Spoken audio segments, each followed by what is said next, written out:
Hello. Welcome to Quill.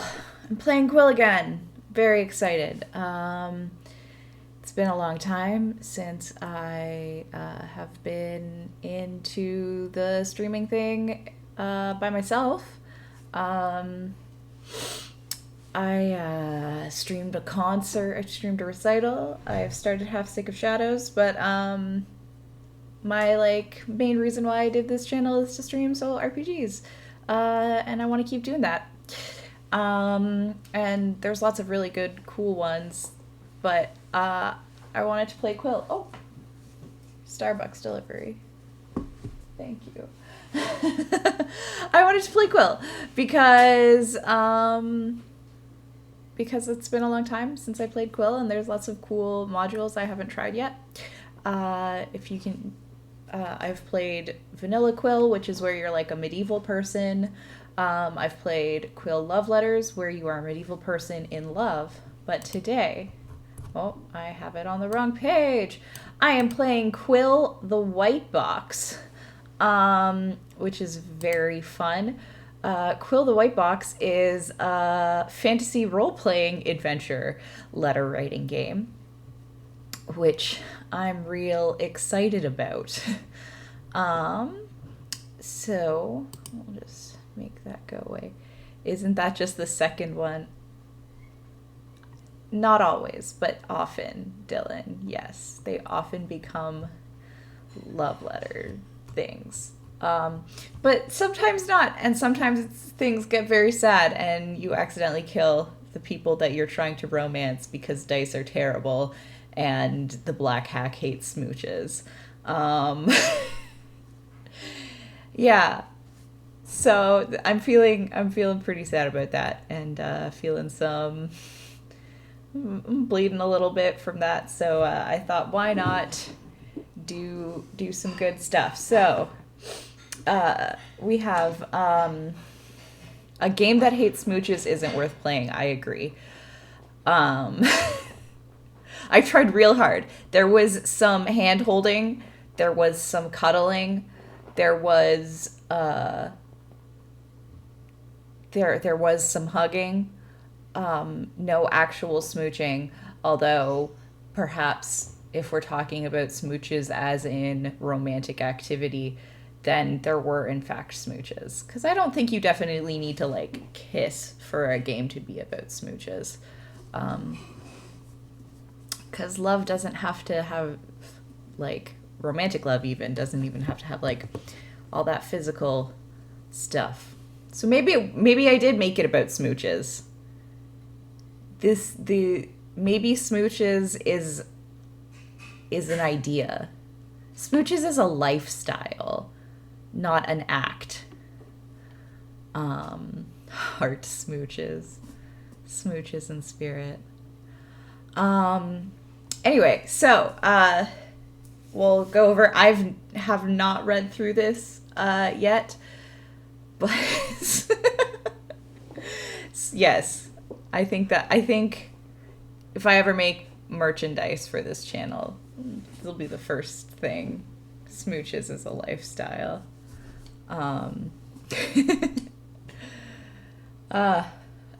So the Quill White Box is a supplement for Quill, themed around old school fantasy RPGs.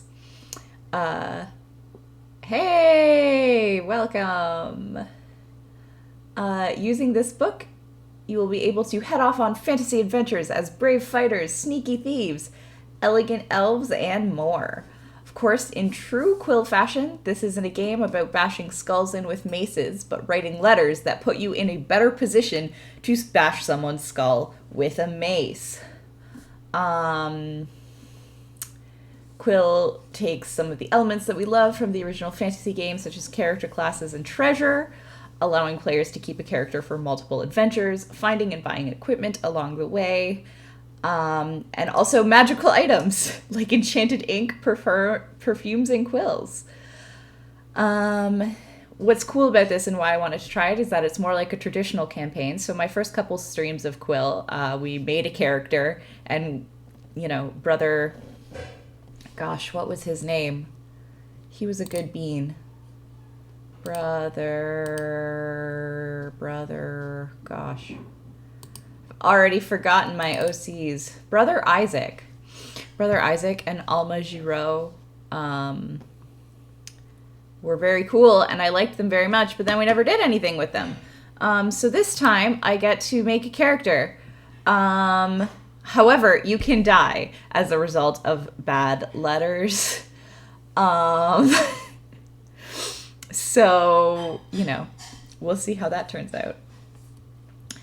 The reason I'm screen sharing this is because this is available on DriveThruRPG, which I don't have a link for right now because I'm real bad at streaming.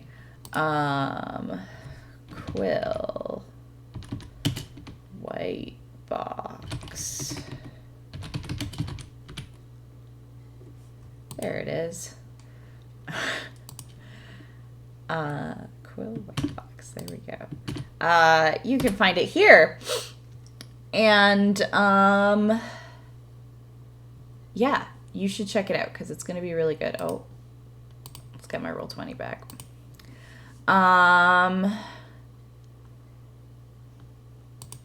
Yeah, it's available for free or pay what you want. And you should definitely check it out. Character creation. So let's read through character creation. Like any game of Quill, you set out on your letter writing adventures, but you must first choose your character. Because Quill White Box is themed around old school role playing, you'll be selecting from a number of classes that echo those featured in the famous role playing game from the 70s. Each class has its own skill, which is a special feature unique to that class, which can offer advantage when writing letters. This class skill is used in place of the skills from the core Quill rules.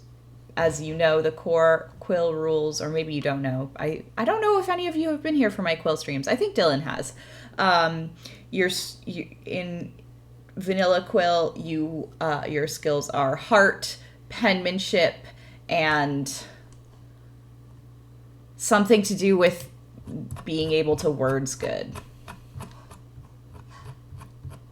Heart, penmanship, language, being able to words good. You think of all these? Oh, that was on Grant's channel, maybe. Never mind. Well, welcome to all of you new folk learning how to play Quill. Not the vanilla Quill, but that's okay. So in regular Quill, you have 3 stats, heart, penmanship, and language, and you roll on those stats to see how to write your letter. I know all of you are familiar with the page I didn't write. Quill was like instrumental in making the page I didn't write happen. So this is a very special game to me, and I'm really excited to try this new thing. When creating a character, note down their names, class attributes, class ability, and starting gold pieces. This will be your character sheet where you will add any new equipment, alter attributes, and adjust your monies. It's also a good idea to create a short background for your character, including some personality traits to help you get into that role when crafting your letters. This all adds to the immersion of the game. This is true. Characters begin with 1d6 times 10 GP, a mundane ink pot, a mundane quill, and 20 parchments. So, first thing we gotta do is play window Tetris. After we've played window Tetris, we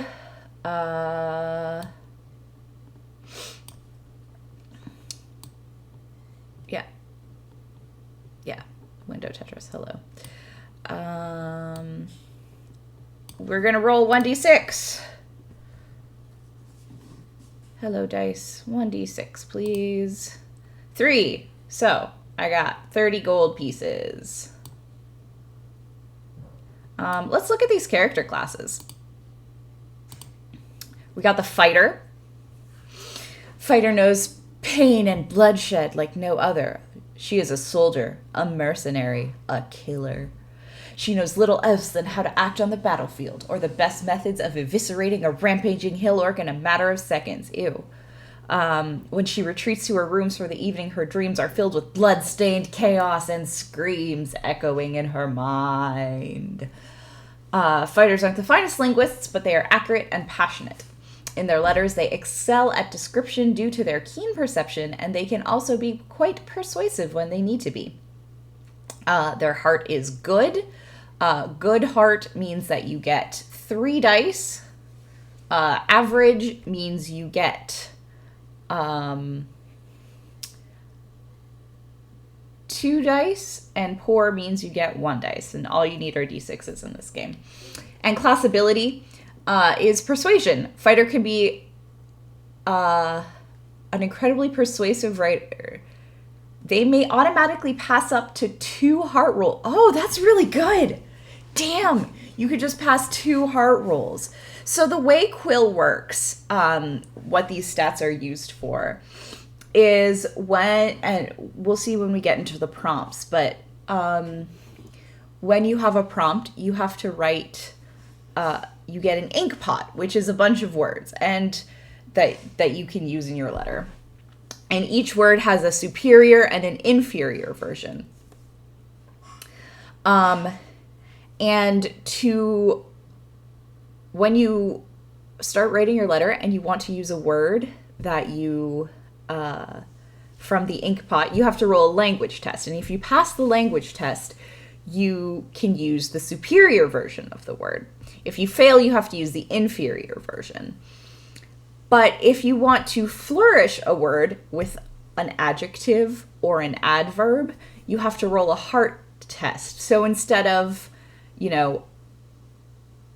like if you're going to talk about a horse, the inferior word would be horse, the superior word would be stallion. But if you wanted to talk about a white stallion, you'd have to roll a heart test first. The thing about flourishing words is that you have to flourish before you do the language test. So you could end up having a white horse, which is in the game deemed awkward language and actually a mark against your letter score. But yeah, so the persuasion thing means I don't have to do a heart roll. I can just pass up to 2 heart tests. I can put in 2 free adjectives, my whole letter, which is kind of exciting. We got magic user. Magic users have poor heart, average penmanship, but good language. Their class ability is to enchant ink. At the beginning of a letter, a magic user may enchant a mundane pot of ink by expending a magical ingredient. If they do this, all language rolls gain a +1. This enchantment wears off after 1 letter. This is really interesting. This is some really interesting things they've done to the vanilla rule set. I really like this. Penmanship tests, by the way, I didn't talk about them. After you finish a paragraph, you have to roll a penmanship test to see how well you actually wrote the words down and how legible it is. Cleric comes from a holy order of righteous warriors. They have good heart, poor penmanship, and average language. This is my favorite. I know, it's really interesting. It's a really cool way of gamifying letter writing. This one, it's very different from The Page I Didn't Write, because in The Page I Didn't Write, you have total freedom of sentiment and freedom of expression. You just don't have control over what actually gets sent, kind of. But you get to say all the things you want to say first. Whereas this one is much more restrictive in getting to say what you want to say. And it gives you, because of the way it works, you have to base it on your prompts. You can't just be like, I'm gonna write whatever.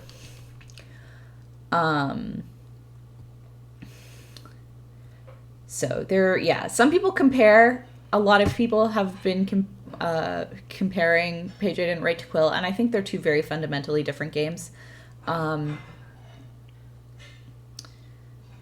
Yeah, it's much more gamey. It's very different. Yeah, I think in Quill you get to say more, but there's more restrictions about how you say it. Whereas in Page I Didn't Write, you can say whatever you have more control over how you say the things, but you don't have control over how much you get to say. And the cleric has blessed parchment.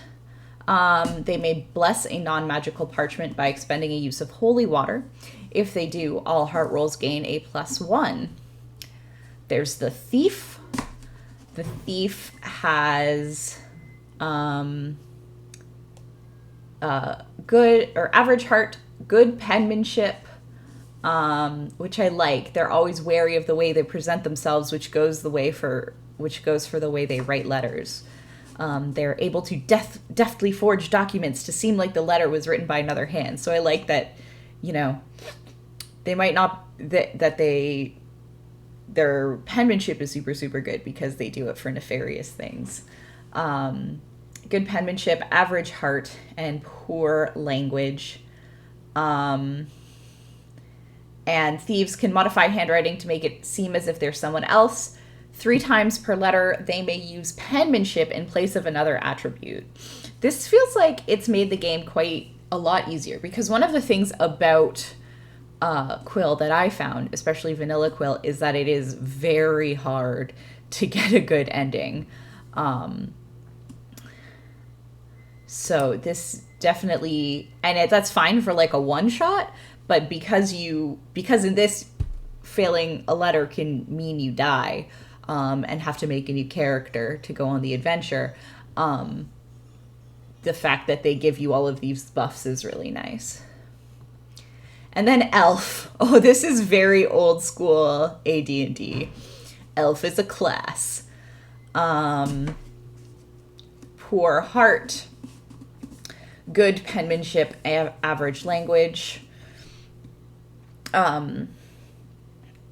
They have the ability illumination, illuminated with illustrations of plants and beasts. They may choose to use a second parchment to gain +1 to penmanship rolls.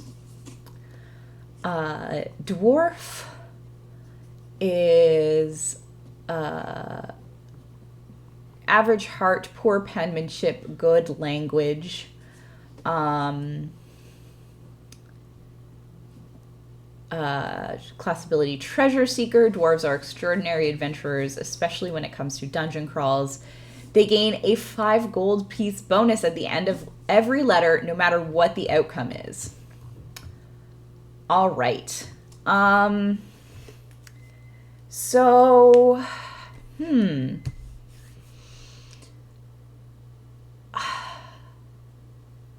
thinking either elf or dwarf.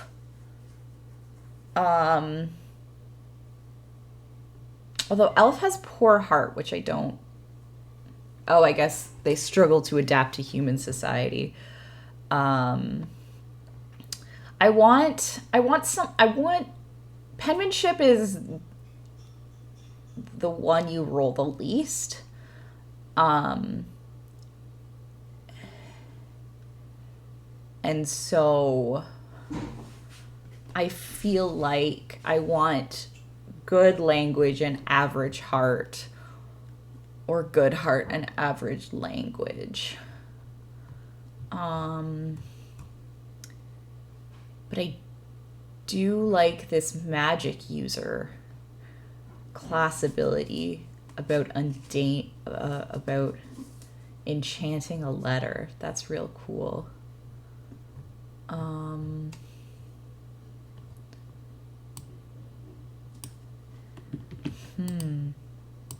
Do y'all have any ideas? Dwarf cleric or dwarf or cleric seems really interesting to me.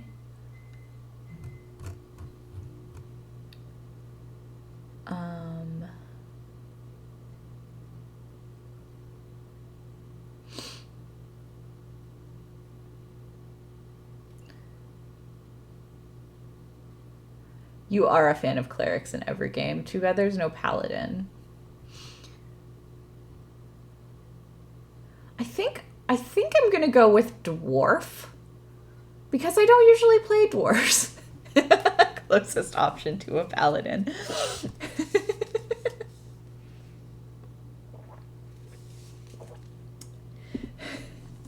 You have a brand. It's okay.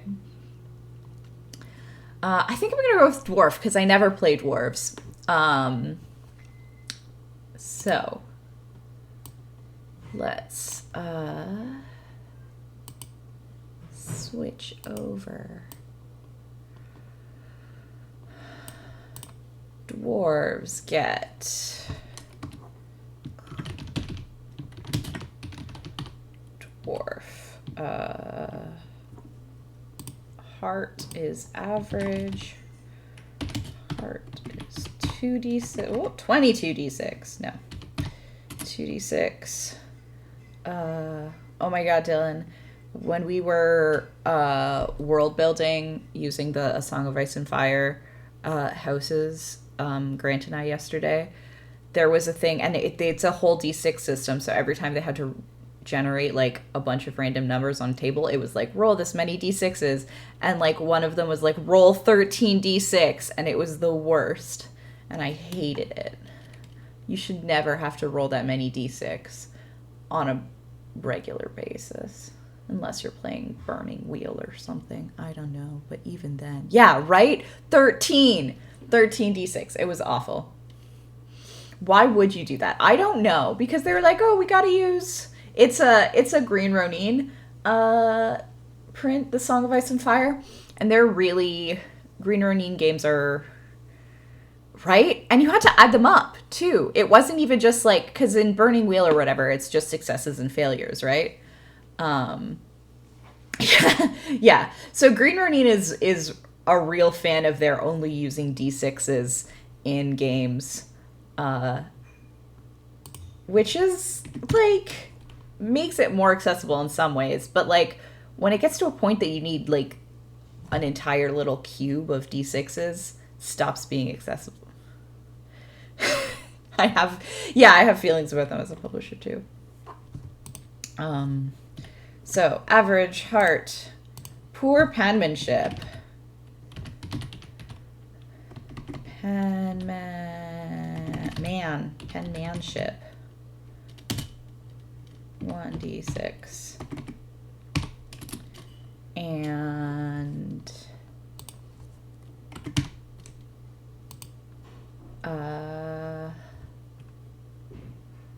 language. Why can't I remember the language stat ever? The penmanship, of course. And my class ability is Treasure Seeker.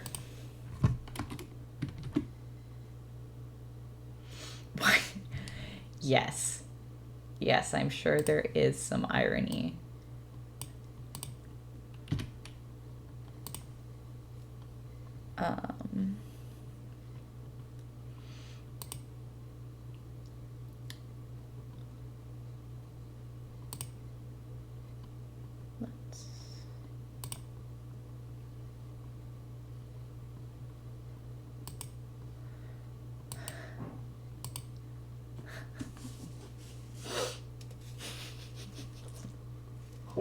Levi.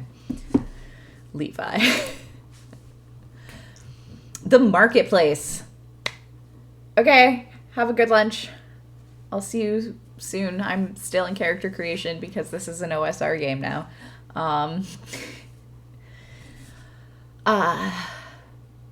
You are able to shop in the market in order to purchase new equipment for your letter writing adventures.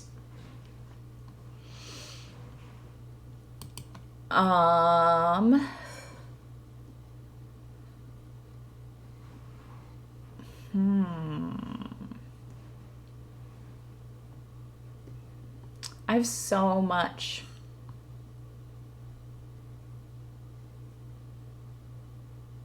All right, let me show you the things that we can buy.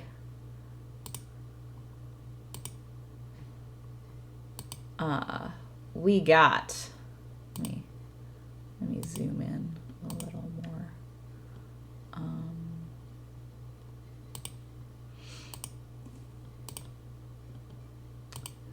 Whoops. Can you see that? Yeah, that's decent. What if I do this? There we go. So we got more paper, which we have 20 right now, so I think we're okay. I think we're good on paper. We got holy water and magic ingredients, which is not quite something that I need right now because I'm not a cleric or a magic user. King's parchment. I get fancy paper, +1 to penmanship rolls. Fancy ink for 80 gold pieces. Reroll any number of penmanship tests up to the number of uses you have left and keep the highest number. Interesting.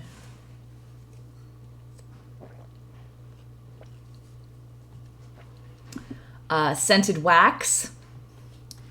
1 point at the end of a letter for each use, once per letter.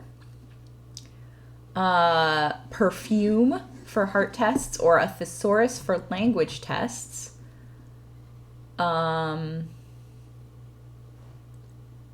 Magic items, which we can't find. So let's buy some stuff. What am I going to buy? I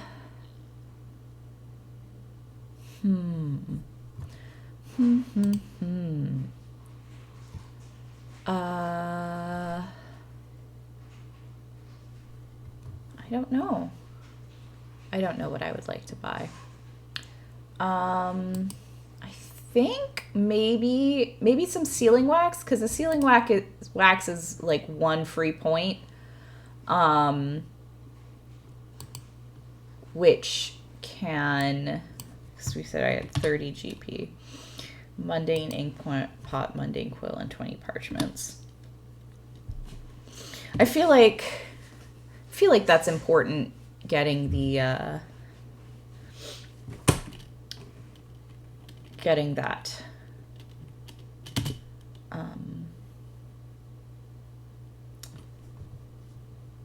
that extra point that can really turn a difference. Yeah.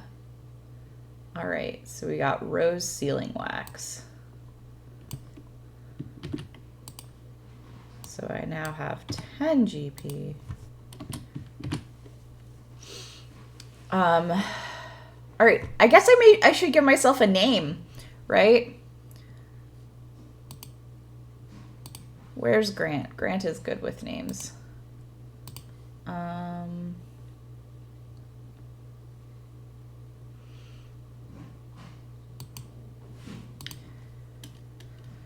FantasyNameGenerators.com.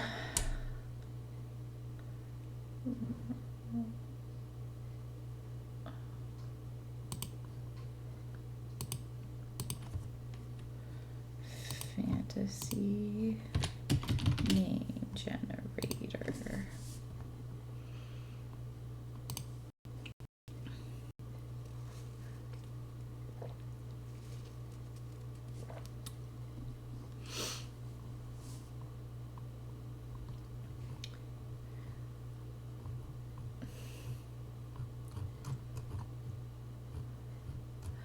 Dungeons and Dragons.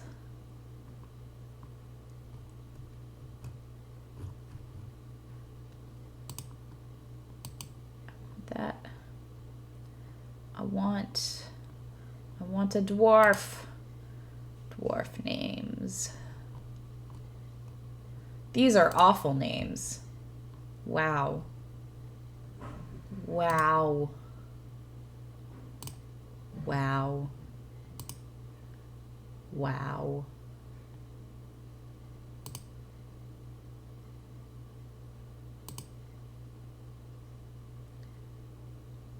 No, I hate all of these. Tisnil. I like Tisnil or Tysra. Tysra is nice. All right.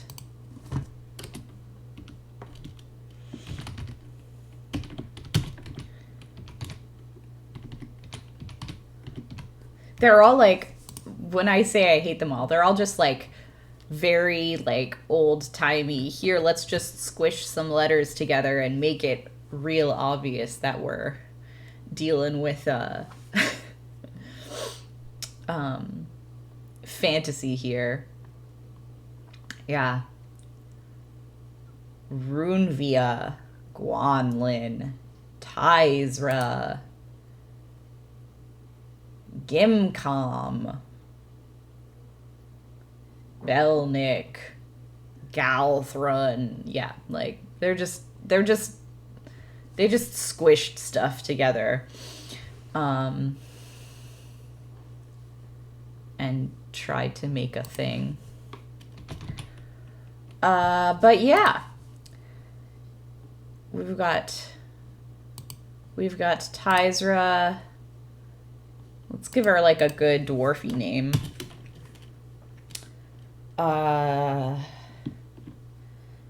Tyrsa Graniteheart.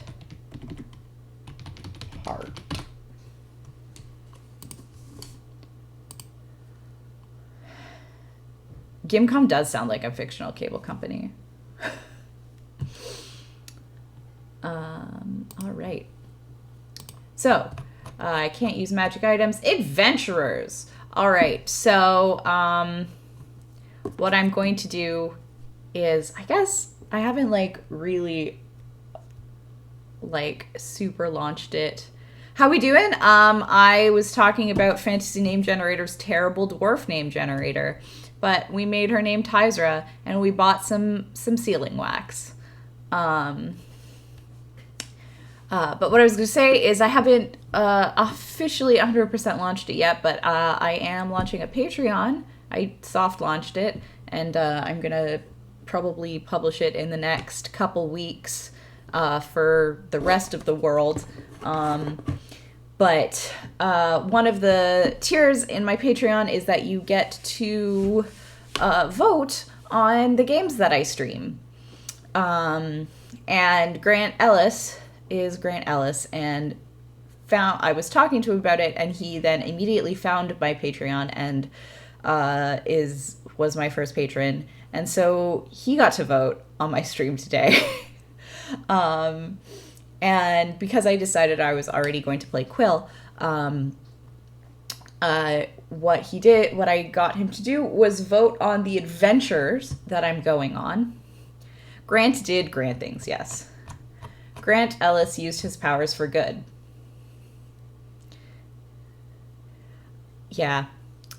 So, I mean, you can find it. It's patreon.com/starvingsoubrad if you would like to I announced it on the stream yesterday, so it's not like 100% a secret anymore. And I am making stuff for it, so that's available. But he got to choose the adventure that we're going on right now. No, it was not hidden exceptionally well. I just figured if I didn't tell anybody about it, nobody would do it. But apparently Patreon is starting to like kind of crack down on or is going to start cracking down on people who like launched Patreons and then did nothing with them because they weren't ready yet because of like their new garbage creator plans. So anyway, back to the letter writing. He chose the Elven princess. Right? Ugh. God. Patreon, you are such a necessary evil. One night, as you sip A fresh tankard of dark ale, you are visited by a hooded figure. He ushers you into a back room and unveils his hood, revealing a young man, no older than 20 years, with scruffy brown hair and watery eyes. I love him already. He introduced himself as Winslow Harrington, Prince of Cornbury. Speaking in hushed tones, he makes it apparent that he shouldn't be in this part of town, but he had no choice, for you see, he is in love. Sweet boy. Winslow explains that a week ago his father, Robert Harrington III, received a group of elvish ambassadors from the Great Forest. Among them was Princess Elenda, the most beautiful being he had ever laid eyes on. He tells you that he fell instantly in love with her, but his father has forbidden a relationship between human and elven kind, being a staunch racist. Winslow has heard that you have helped people before and wishes with your help in this matter. He does not have a way with words, but believes a stunning love letter to the princess will win her over. Winslow plans to run away with her to the shimmering lands beyond the wold, and there they will be happy from his tyrannical father. He asks you to craft this letter and cross the thundering wilds to deliver it.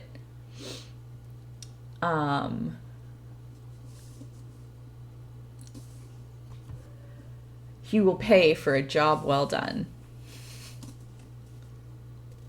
Yeah, I gave him like little things, and it was like the Elven princess, bring two lovers together across worlds, and he was like, and Grant was like, yes, do this one, and it was good because this is the one I was going to do anyway. So.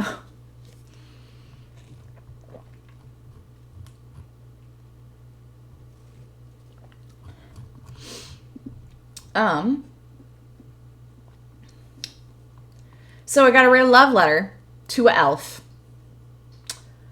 Profile. You must persuade Elenda to run away with Winslow, but must make it look like the writing has come from Winslow himself. I do not know what the word wold means, Dylan, so enlighten me if you can. Rules of correspondence. You must craft a beautiful letter for an aristocratic elf. Elves gain +1 heart tests in this adventure. In Britain, often in place names, a place of high, open, uncultivated land or more. Ooh, that's a good word. The moon market is open for this adventure. The moon market is where you can buy magic items, but I have no money for magic items, so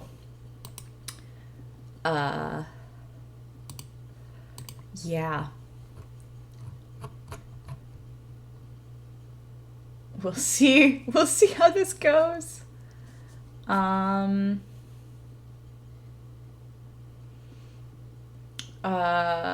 the ink pot,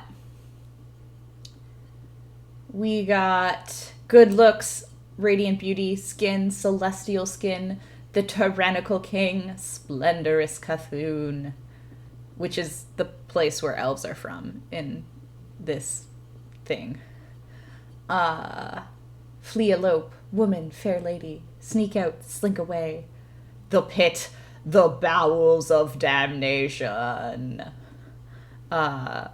Sun orchid and shimmering lands. So we will copy and paste our ink pot. Put it back here. We gotta write a letter.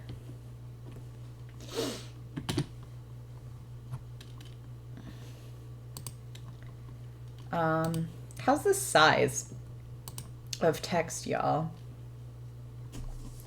Could probably be a little bigger.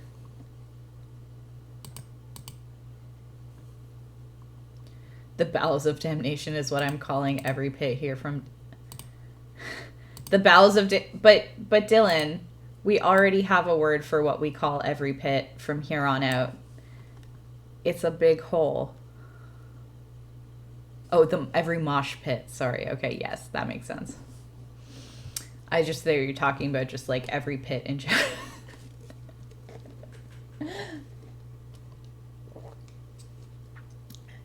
You did this to yourself, Dylan. You must live with it. I'm gonna try and make a secret mission. Put the word hole into this game just for Dylan.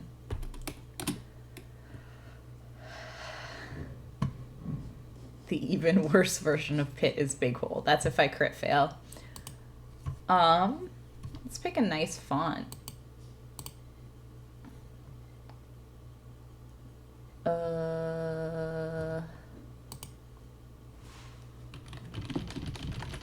That is too scripty.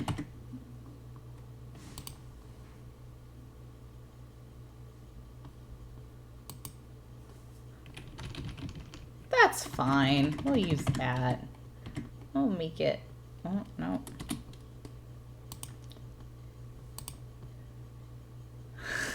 No, Dylan, stay.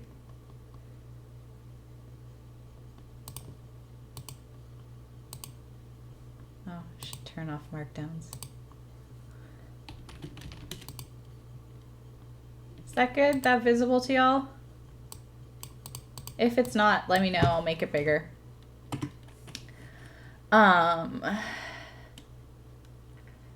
We got, so I forgot her name already. Elenda.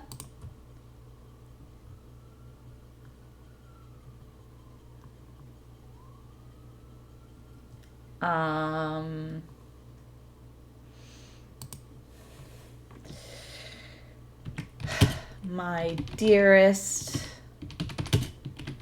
Elenda. So because y'all are new to Quill and the way it works, what happens is that you have to write a 5-paragraph letter. Each paragraph you can use one word from the ink pot. If you roll a test, as I explained before, and at the end of every paragraph you write a penmanship test. I'm just going to double check that that is exactly how it works.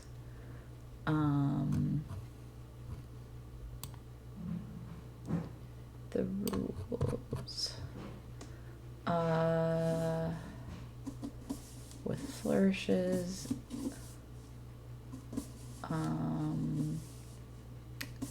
Blah, blah, blah. Yeah, okay.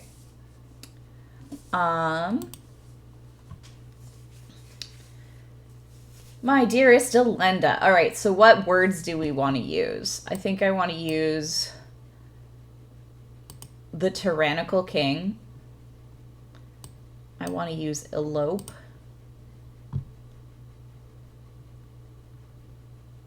I want to use fair lady.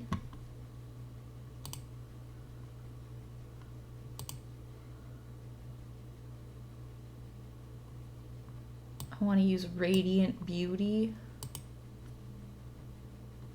I want to use the shimmering lands.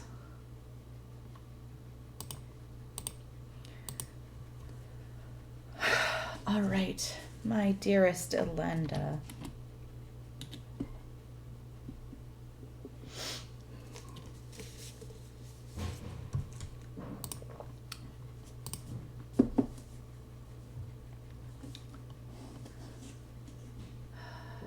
A week ago, his father discovered him.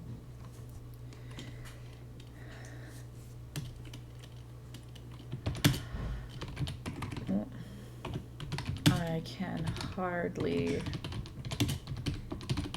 believe it has been a week since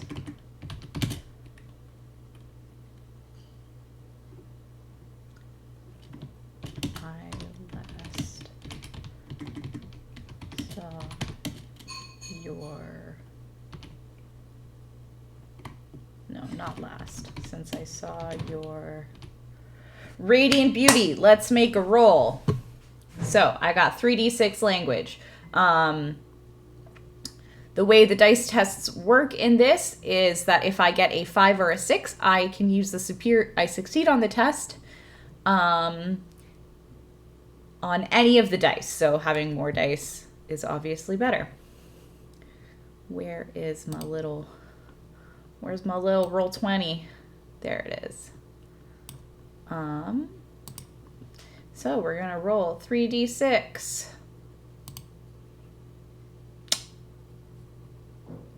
Oh.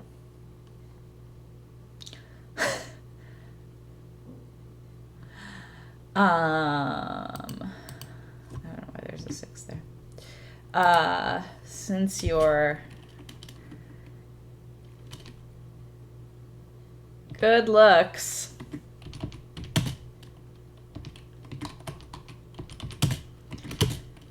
grace my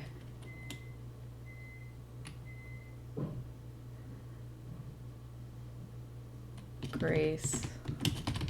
Yeah, see? So we'll mark that this was a inferior word. The halls of our fair home. For me, it feel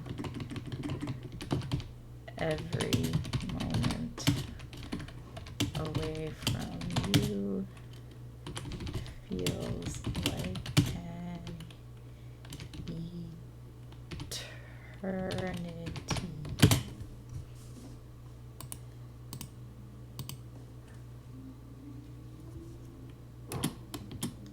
Whoops.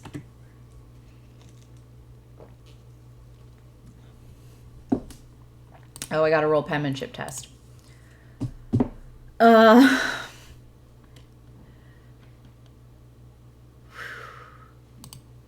Hey, but I did get a penmanship test, so that's good. I forget how I was marking.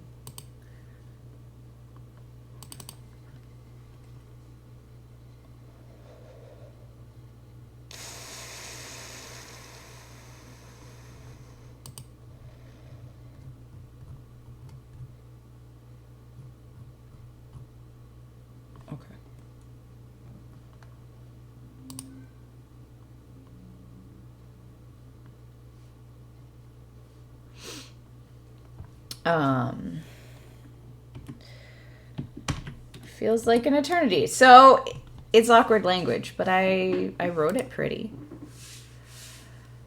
I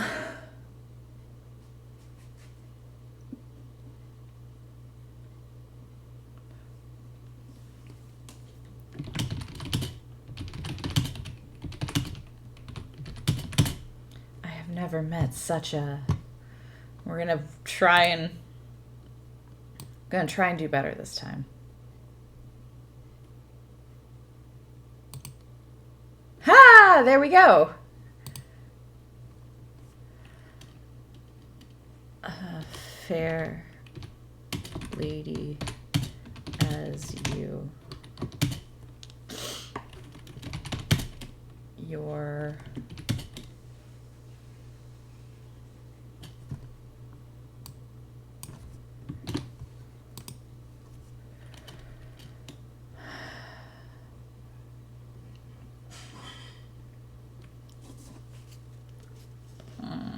words, man. I've never met such a fair lady as you.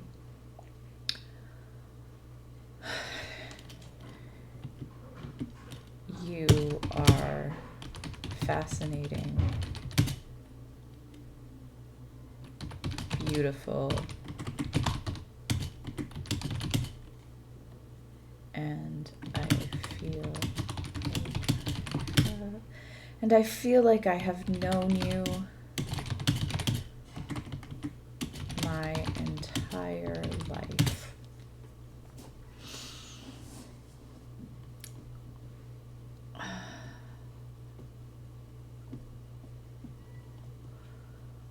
I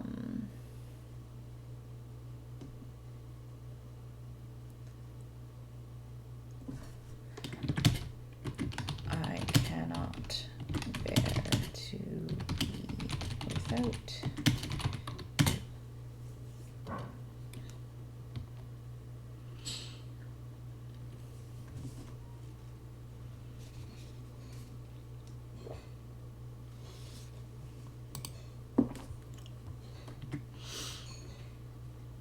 Roll another penmanship test.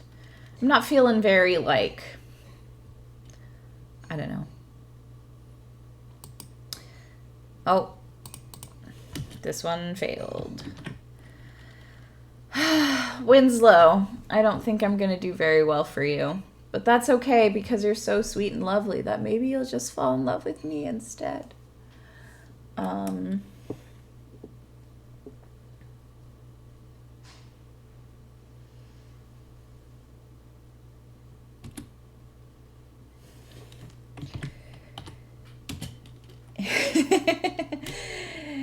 If I had my way, I would, if I were king, if I were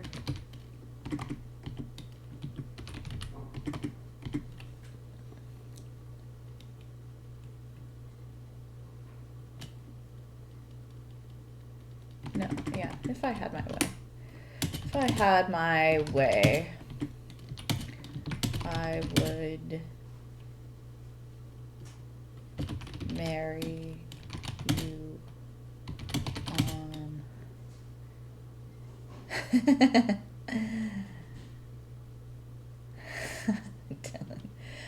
I would marry you tomorrow and we would usher in a new age of prosperity and cooperation.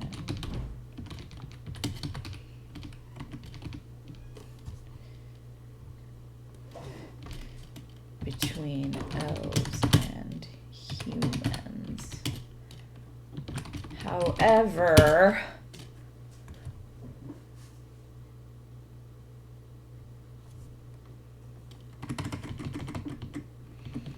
unfortunately, so this is, we're gonna try a heart test here. And essentially what that means is, so I'm going to try and put the word unfortunately before the tyrannical king. So I got to roll heart test. My heart is 2.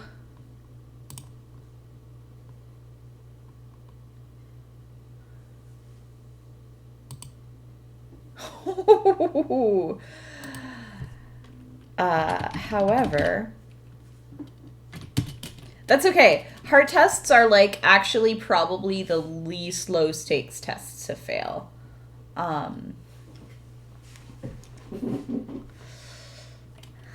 However, now I gotta roll for the tyrannical king. Yes! The tyrannical king.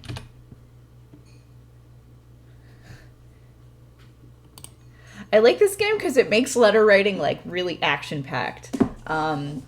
You should go at some point check out the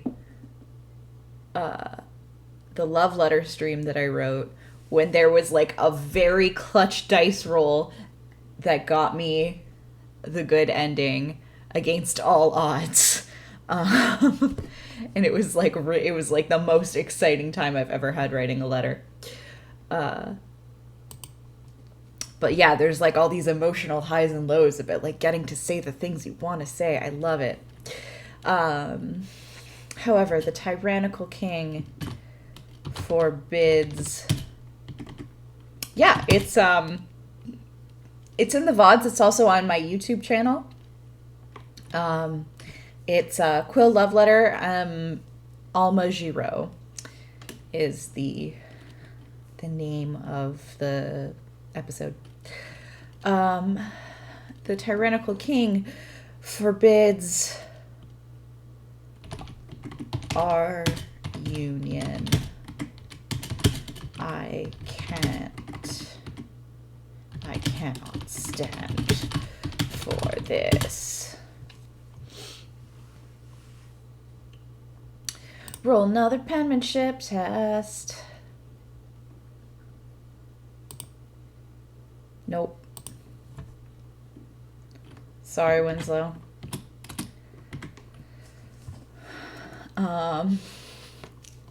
When I let somebody else pick this adventure, because part of the reason why I like this game, I think, is because you kind of have to min-max a little to succeed in it. Like, there are definitely some class builds that are better for some writing prompts and some adventures. And I didn't like take a look at it before to be like, oh yeah, this one seems like the best. I just like let Grant pick, and he was like, I want to pick the love letter one, where it's like, so, you know, I should be a elf, you know, and I should have picked this later when I had enough money to buy magic items and all this stuff, but I didn't. So, whoops.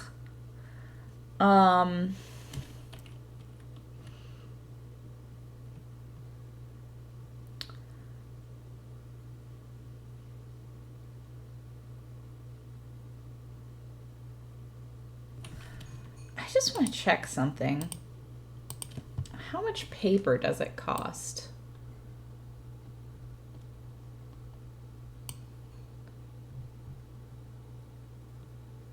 One parchment is used for one letter. Well, then why do I have 20 parchments? That's so many parchments. That's so many parchments for like 5 things. That feels silly.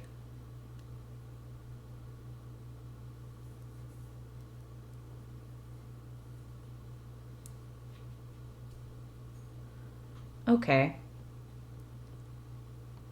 I guess you could sell your parchment for half price and get more stuff.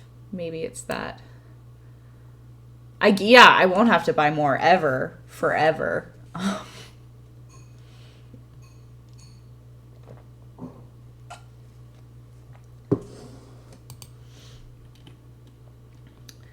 All right, we got one.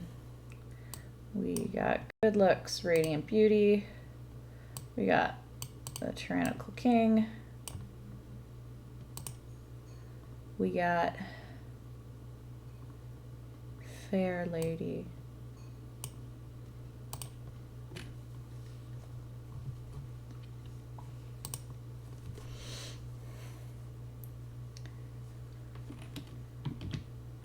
My dear, or no, I already said my dear Linda. Sweet Elenda.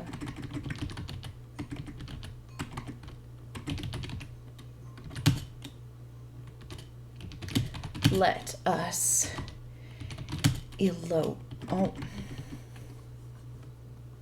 No, I want to put a word. Let us make haste. Let's see if I can get make haste. Ha! I super can get make haste.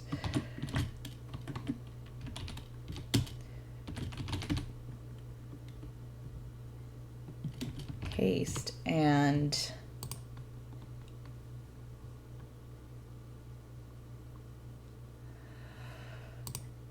elope. Yes. They can make so much haste. They can make haste and elope too, instead of making haste and fleeing.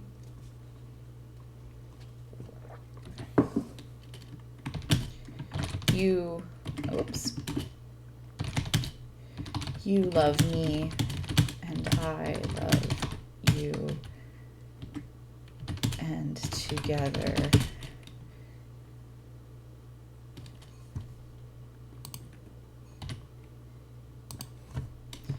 No, you love me, I love you.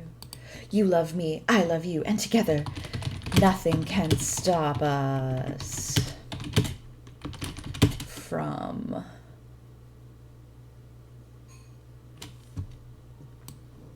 The spacing is bugging me.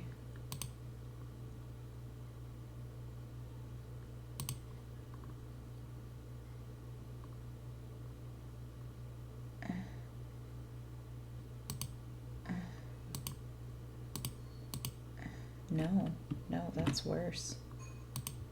I'll just do that.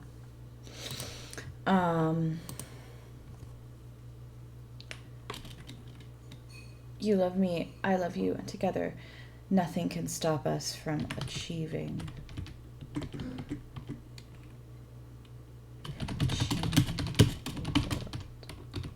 No, that's cheesy. Together nothing can stop us. Meet me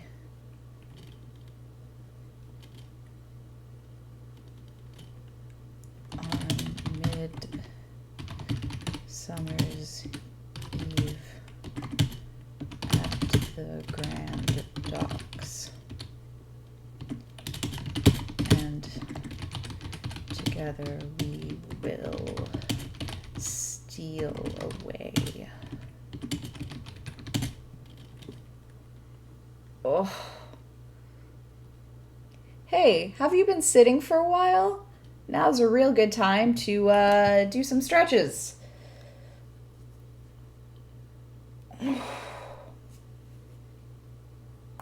Oh, I really hope you couldn't hear my shoulder do that because it was not pretty. Meet me on Midsummer's Eve at the Grand Docks, and together we will steal away to another place. Dylan, don't make me come down there. Oh. Together we will steal away to another place. Steal away to a place where we can be together forever. Oh, yeah, that's true, actually. I will never come to California if you die. Actually, I would come to California if you died from lack of taking care of your body, but then we wouldn't get to hang out because you'd be dead. So there.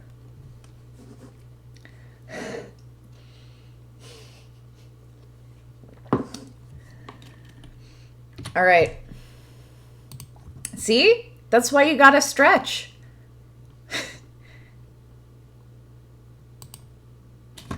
Yeah, I wrote it pretty. It's very hard to hit. It's true. I'm not a necromancer. I'm not great at that stuff. All right, what's our last word? The Shimmering Lands.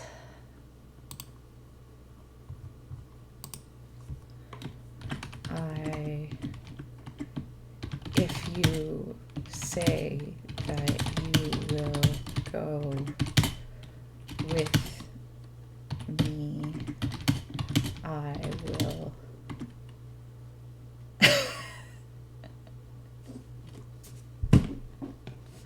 No, Dylan.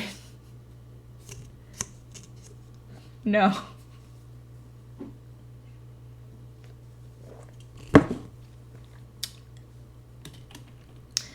If you say that you will go with me, I will book the fastest ship to the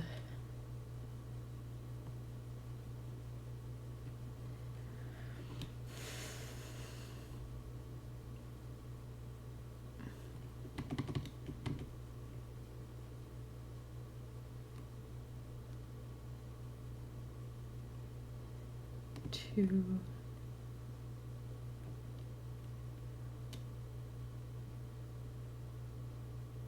The glorious shimmering lands. Do we want to risk it?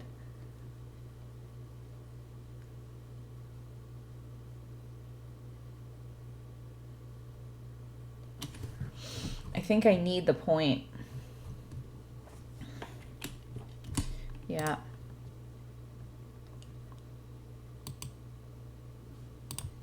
All right.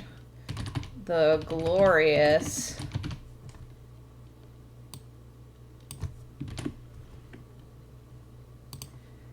All right, guys, this is an important roll. Yes. Oh my God. Thank you. The glorious another country may have made me just end this stream early. Shimmering lands.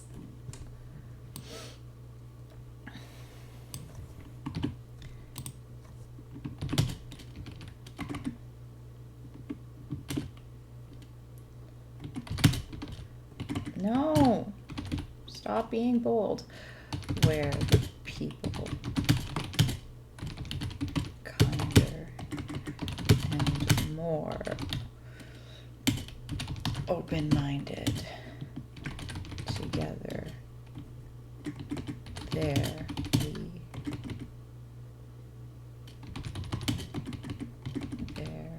we will be able to live in happiness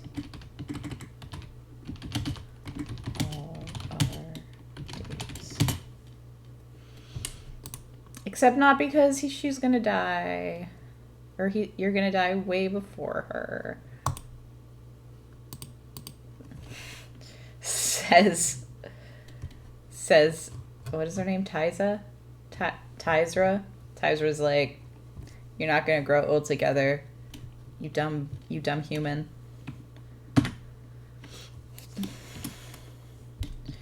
I await with my heart in my throat.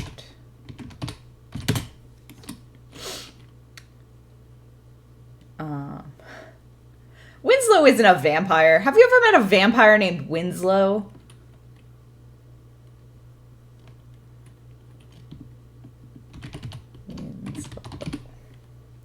And I'm gonna seal it with the sealing wax. Plus. Winslow is not a vampire name. If he like went to the vampire club and was like, hi, I'm Winslow, I'm a vampire, they'd be like, go. Change your name to something cooler and more vampire-y.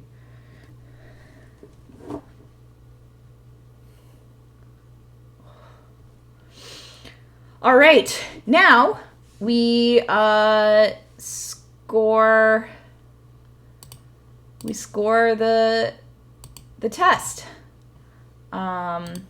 So I'll just put the rules back up. Hello. This is from the original rules. How to score points. Use a superior word from the ink plot. A superior word is worth 1 point.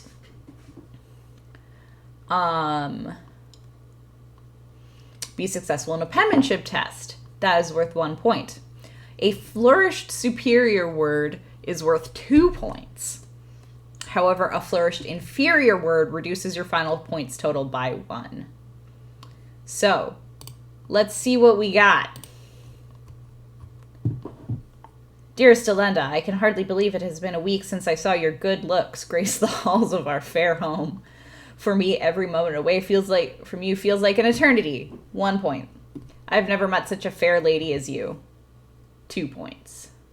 You are fascinating, beautiful, and I feel like I have known you my entire life. I cannot bear to be without you. No point there. If I had my way, I would marry you tomorrow, and we would usher in a new age of prosperity and cooperation between elves and humans. However, the tyrannical king, 3 points, forbids our union. I cannot stand for this.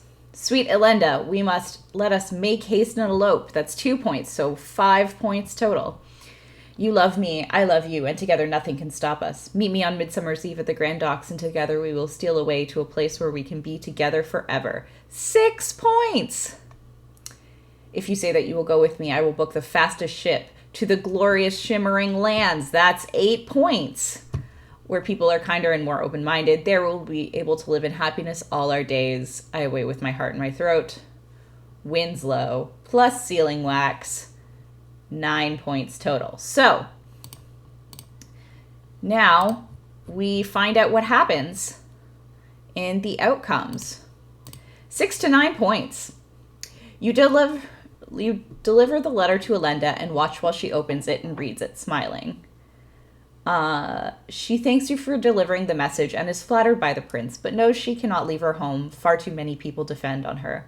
However, she agrees that she will see the prince in secret to kindle a relationship. She signs a letter to this effect. And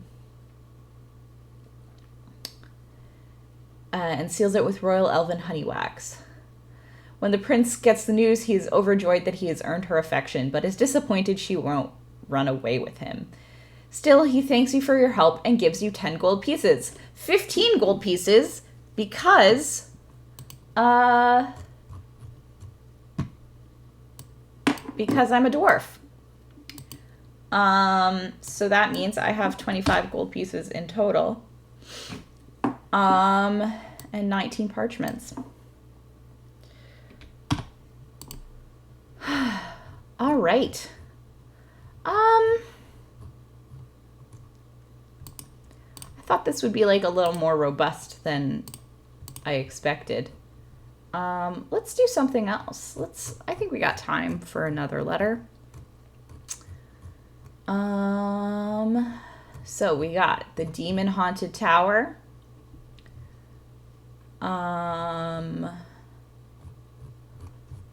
We got uncharted waters.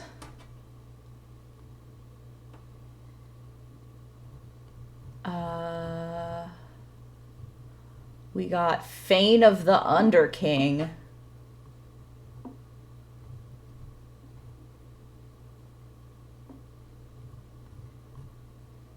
We got the Beast of Nightwood.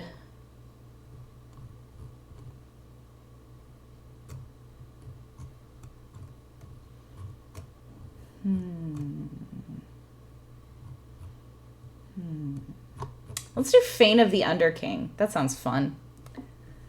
You are drenched in blood. Panting, you reach the gates of Varador, city of plenty, and stagger towards the Leaping Fox Inn. Patrons eye you as you sit on a stool and demand a long drink of water, draining it in one glug as soon as the barmaid hands it over. Where have you been? An elderly dwarf asks. His eyes locked on your bloodied face. You release a heavy sigh. The Fane of the Underking, you say grimly. There's a silence in the room. You could hear a quill drop. The old man cracks a smile and the whole place bursts into laughter. Pull another one, he cries, wiping a tear from his eye. You're dumbstruck. Well, you knew it would be a tough sell. The Fane of the Underking is a famously devilish dungeon, survived by nobody save yourself, so it's no wonder nobody believes you.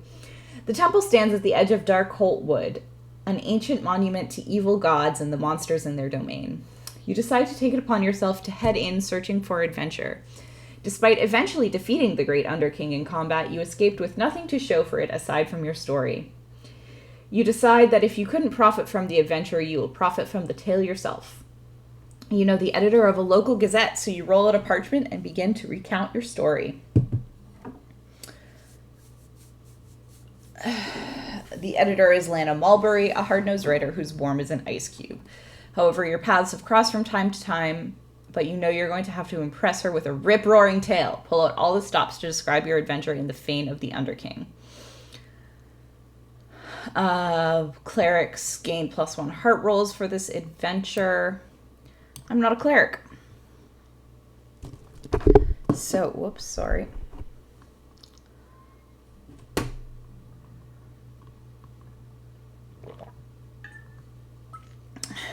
Curare tipped shuriken. Shurikens. Can't words today.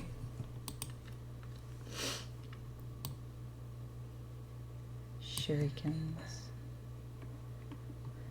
Eyes the word hole in the ink pot. There is. There is the word hole. Oh god, we have to do it. Shuriken. Yeah, I know. I know. I know.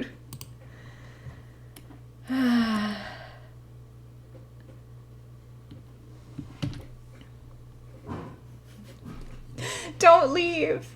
I'll just roll really good on it.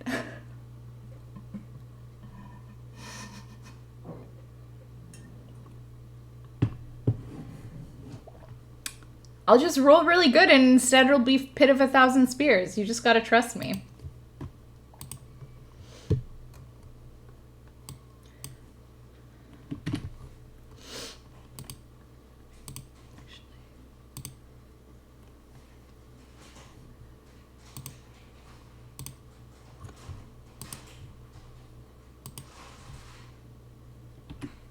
You're not sorry, Levi. All right. Actually, I think I'm going to take a quick, 3-minute break to walk around, do some more stretching, and then we're going to start on this next letter. So I'll be back in 5 minutes. I will see you around. If I can make the... Hello! Welcome back! I am back with some Quill. Grant, are you still here? If you're still here, I'll read the letter I wrote to you. And by to you, I mean because of you, not to you, unless your name is Winslow or Elenda.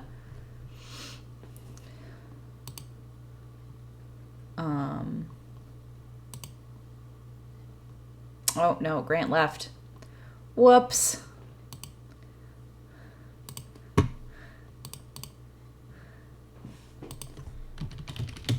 Come back. Oh, well. When Grant comes back, I will read the letter. But until then...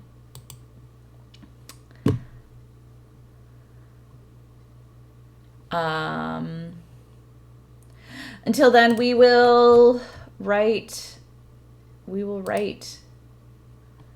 to Lana Mulberry to tell the story of, what are we even telling the story of? We're telling the story of the Fane of the Underking, an ancient monument to evil gods.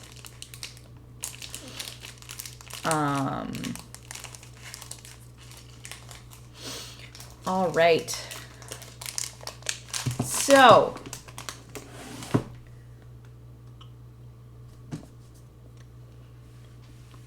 I'm sorry, I'm eating chocolate. I'll try and eat away from the microphone.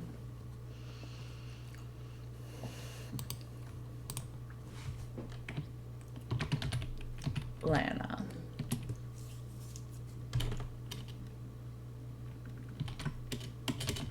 I have the most incredible story.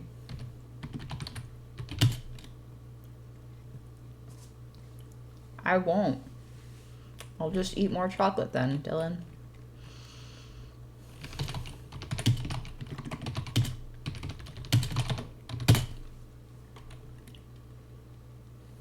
There you are! You're back! Hey, Grant. All right, Grant.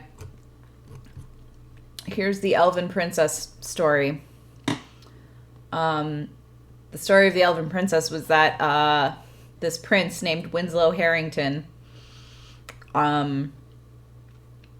is in love with an Elven princess and was like, run away with me. But I'm bad at letters, so I Cyranoed for it. But I'm bad at I'm not Cyrano de Bergerac. I am Tyrsa Graniteheart. And this is, this is the letter I wrote to Elenda, the princess, the elven princess.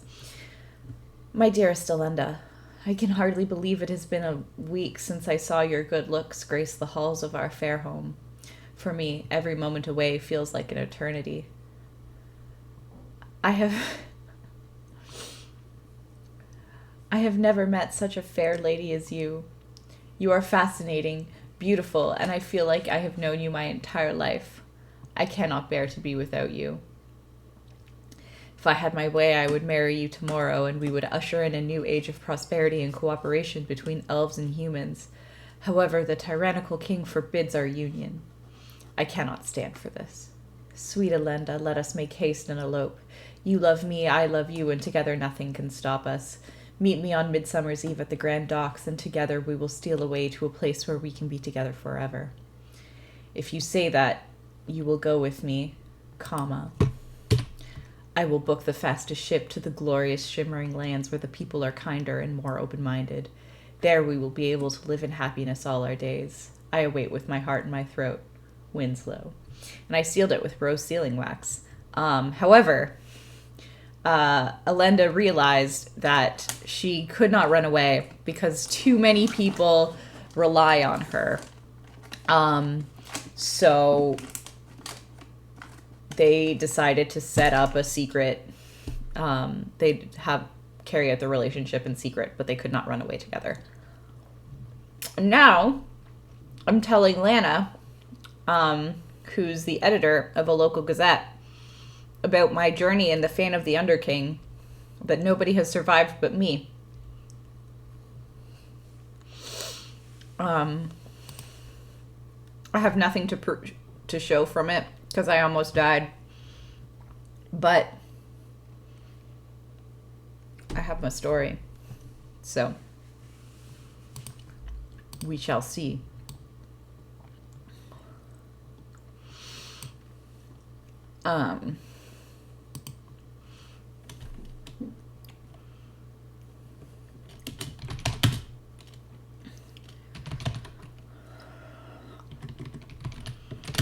You won't believe me, but I have just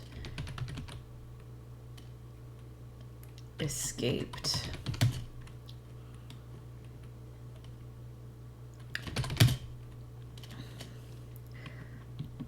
the fane of the Underking.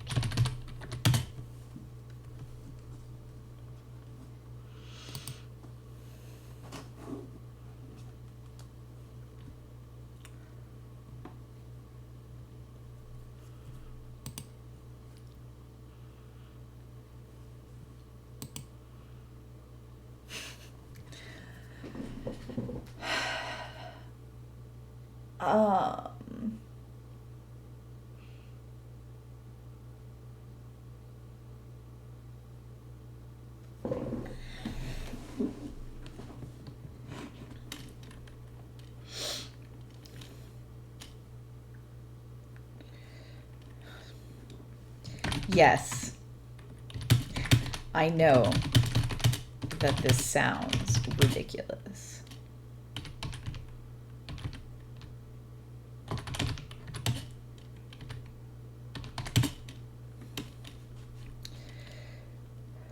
But it's true.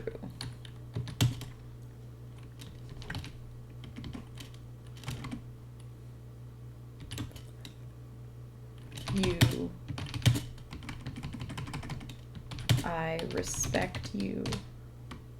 But it's true, period. I respect you too much to try and pass a lie on to try and lie to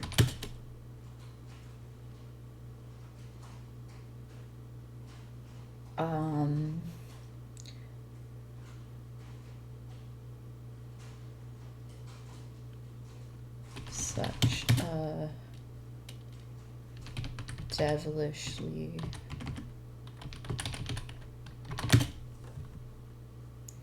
Oh, I actually don't know if I can say devilishly, because I gotta play the game. Roll my heart test. I do not get to say devilishly. Do I get to say shrewd, though? I do get to say shrewd. To such a shrewd woman.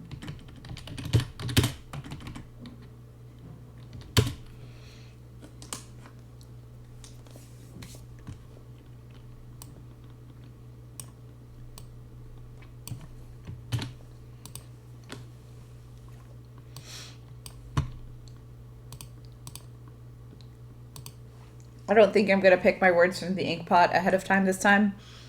I think I'm just going to live on the wild side and figure it out as I go. I got to roll a penmanship test, though. I should have got fancy paper for this. I should have bought some. Oh, well. It's okay, I don't need to.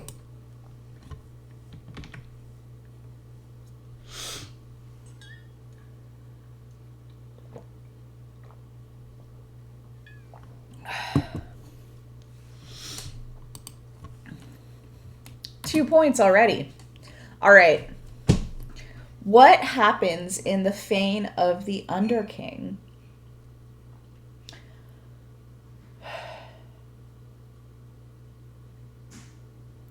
What do y'all think?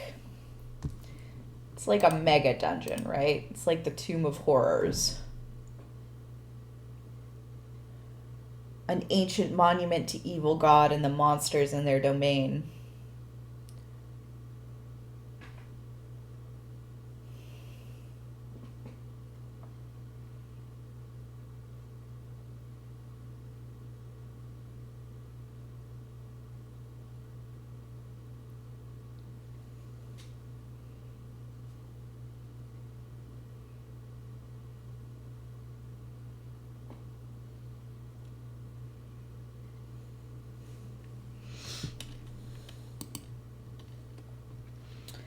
Are we talking about the name of our sledge metal band?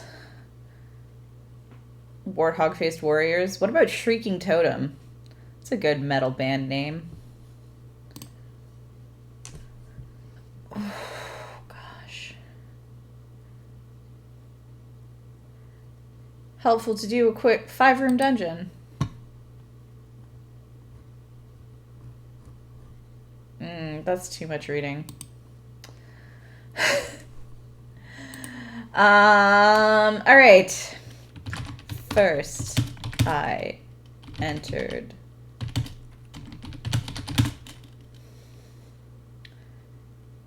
the keep. The ancient keep. It is too much reading, Grant. For me, right now, at this moment. I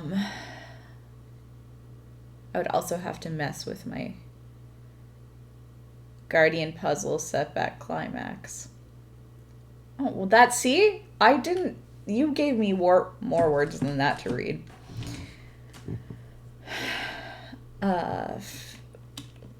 Full of...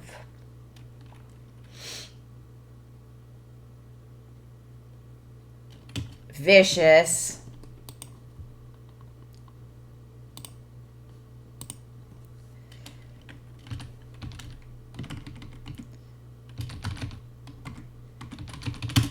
Vicious...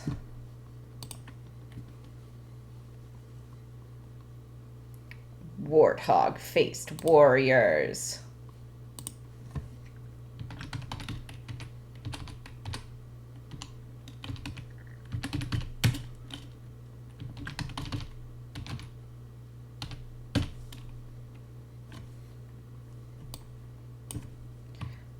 Yeah.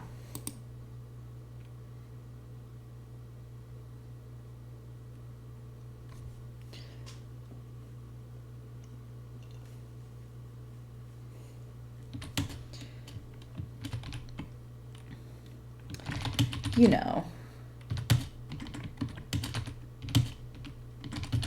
the ones that have been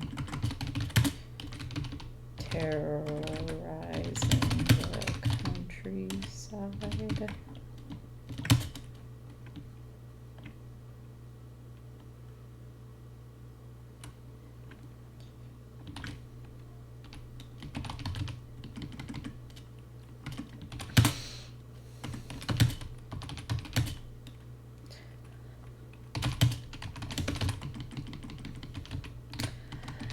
I'd like to say that I defeated them all, but alas, I am just one dwarf.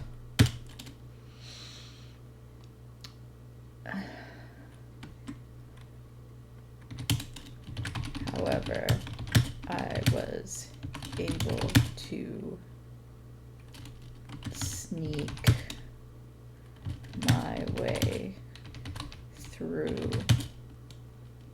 while they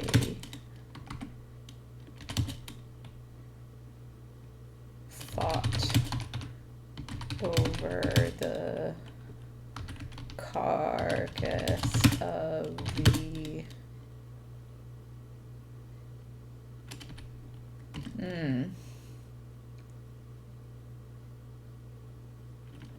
dire wolf I slew on my way there. I slew to use as bait.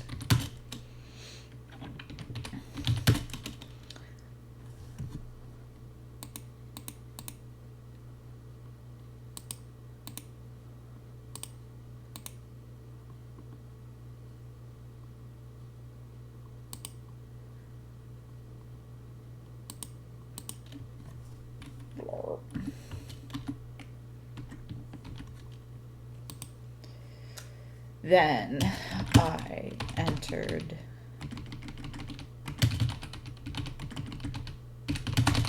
the cursed catacombs. Da da da, penmanship test.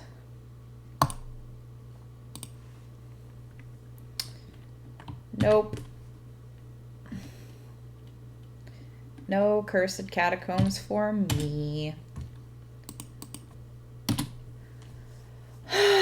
What is in the cursed catacombs? Is there a black scale wormling? Oops. A murderous gauntlet? A shrieking totem? A big hole?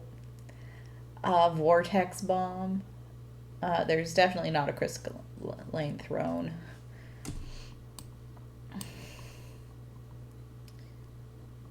Shurikens. Maybe there are shurikens. A curse, probably. Thanks, Dylan. I'm thinking either there's a pit trap or a shuriken trap. Pit trap it is. The tunnels. The catacombs themselves. Catacombs themselves are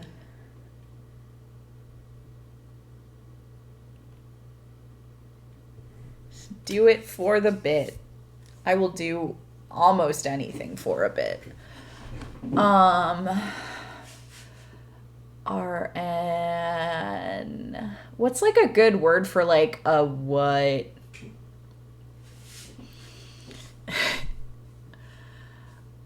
Like a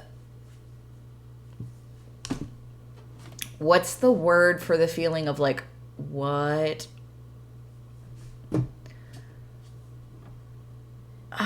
See, this is why I was streaming this before on weekend afternoons when I had a brain.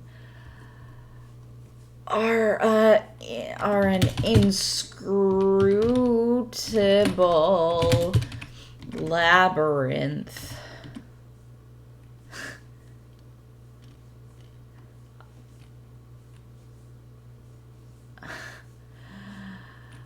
Labyrinth of...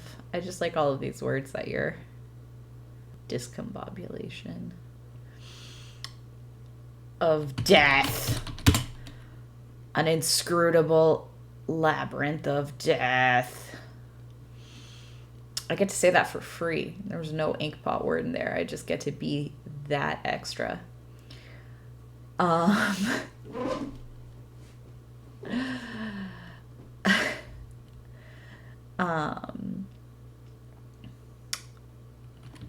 I had almost made...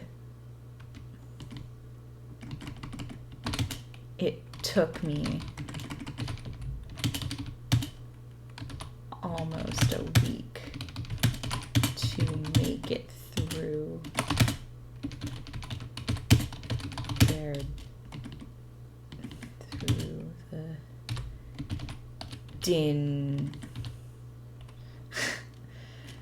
the dingy halls. I'm imagining like dungeon hack is just these catacombs, these cursed catacombs, or it's just the game Dungeon Hack, which is also an inscrutable labyrinth of death. I had almost made it through, but right unscathed.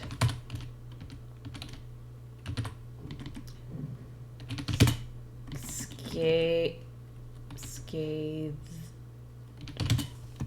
That's correct, yes. Scathed, yeah. English is a weird language, y'all. I had almost made it through unscathed, but right before I entered through a mystic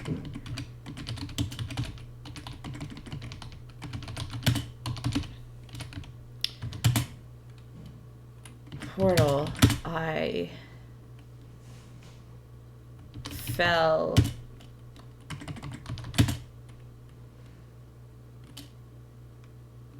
50, yeah, 50 feet.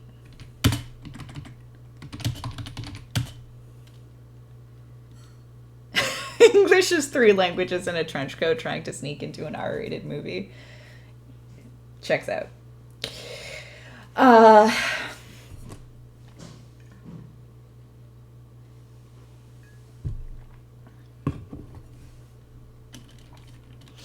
I fell 50 feet into a big hole.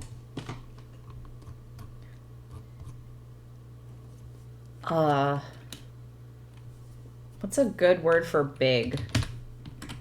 No, I'm gonna say big.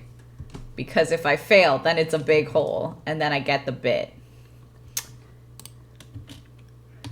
And even if I lose this letter, I win the meme.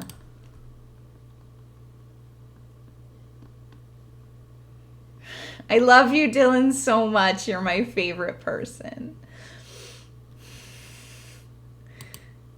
Yes. To a big...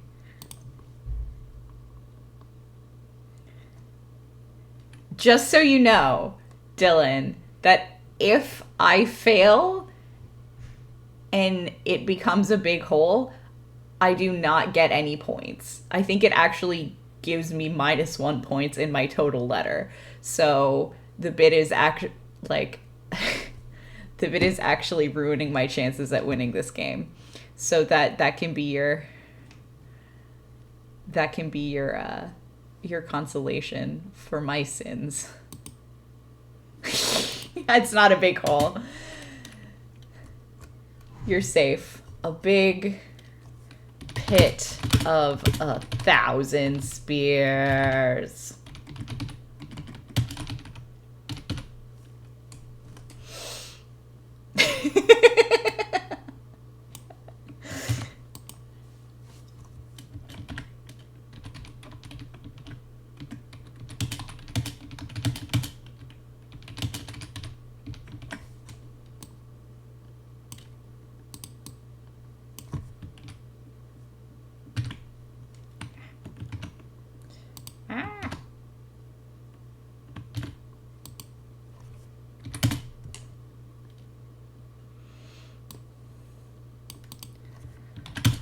I almost died.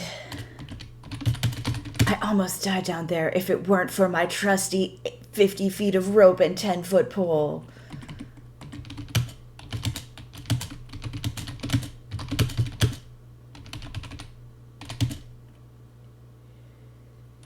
Length of rope.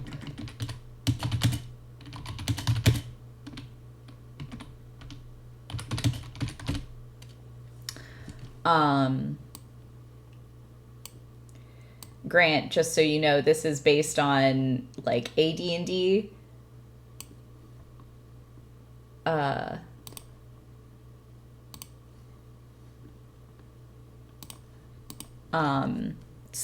Thus, elf and dwarf are a class, and so I felt like the 10-foot pole shadow was valid and important.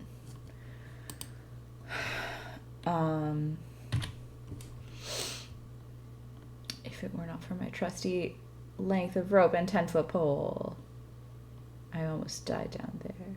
I would know. God, that's awful. I would have.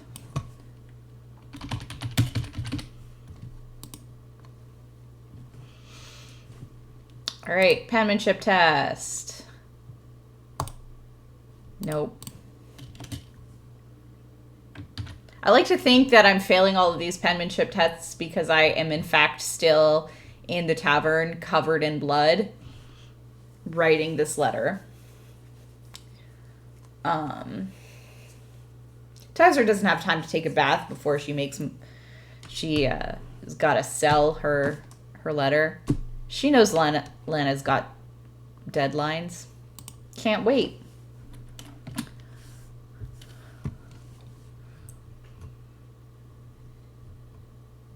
This is my third. All right.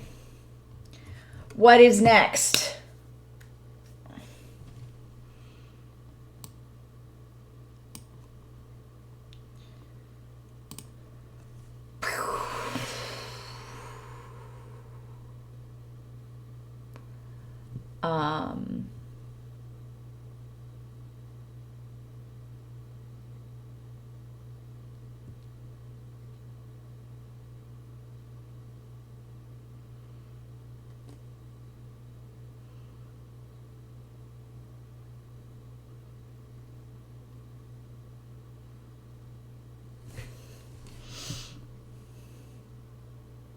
Chamber with a thing, maybe. Yeah, that makes sense.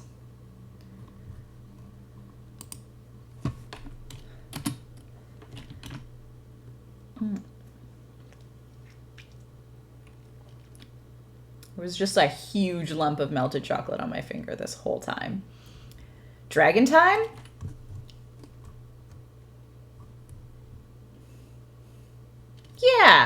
Yeah, dragon time. As soon as I entered the mystic port,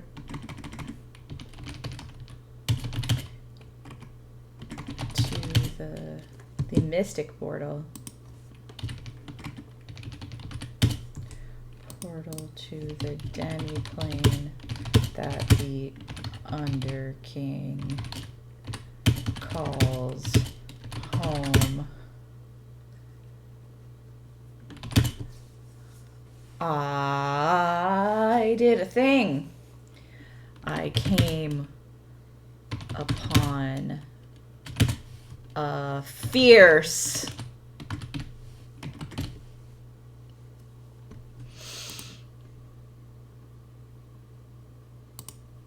Nope. Not fierce.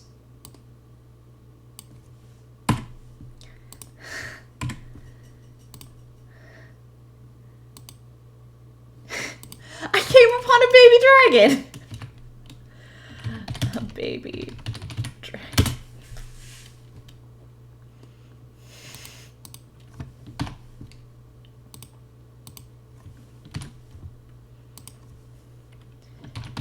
It seems...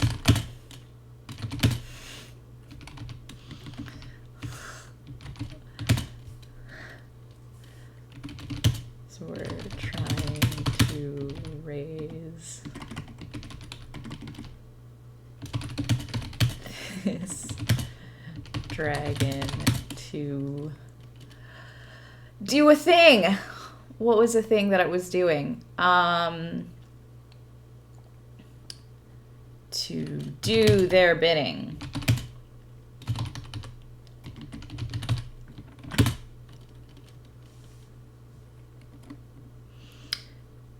It seems that the warriors are trying to raise this dragon to do their bidding. It was half starved. It was half starving and almost completely mad. I barely... It seemed like a trifle, but I almost at first, but I almost lost my arm trying to get past it.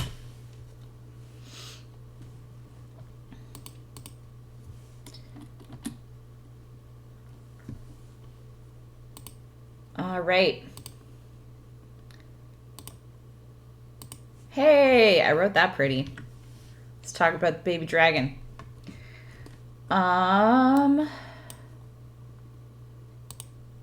We got one more thing. I'm gonna do big chair.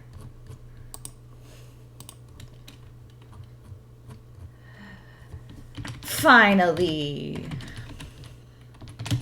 I came upon... Oh, no, not the warriors. It seems that the Underking...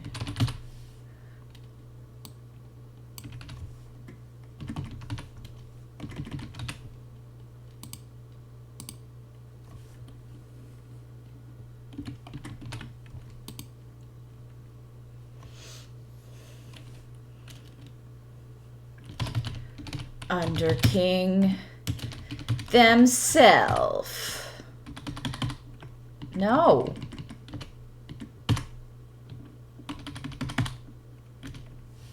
Microsoft Word, singular they. Add to dictionary.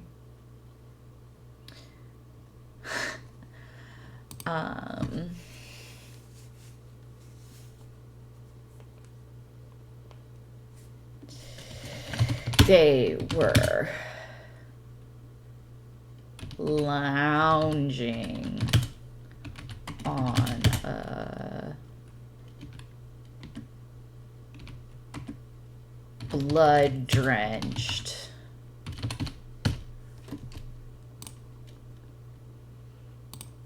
nope. Ew, why is there a chat beep? Hell no. They're lounging on a big chair. No, is most certainly a crystalline throne.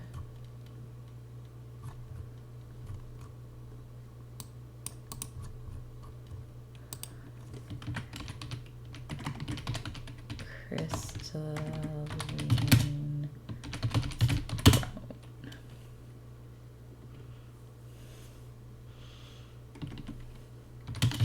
And I was able to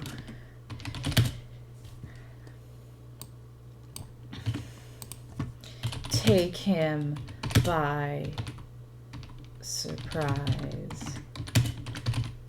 This was the only way that I could defeat him. Oh, wait. Wrong pronouns. This is the only way that I could defeat them.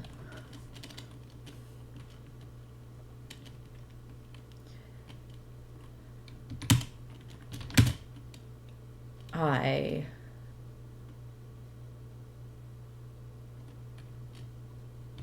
plunged my sacred axe. We're gonna make this dwarf a paladin.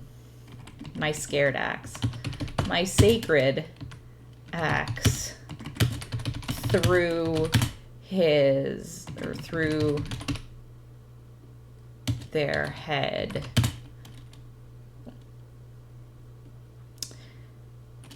And smote them in the name of the great rock mother.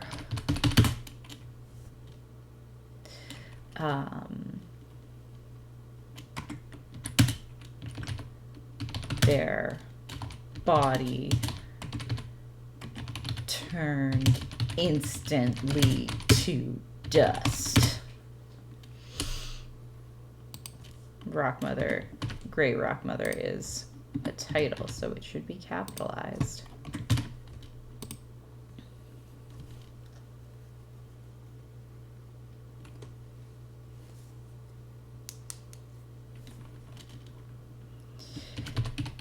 There was nothing in the inner sanctum.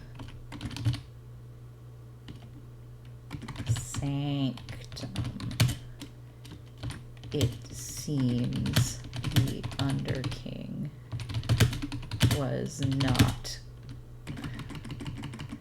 had no interest in material things, only blood. There was so much blood.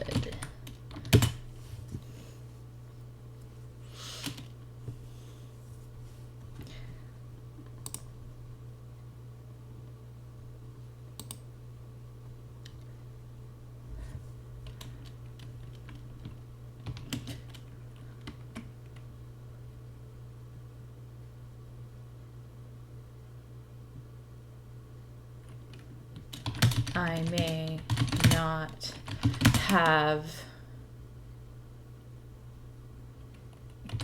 gained anything from the endeavor, but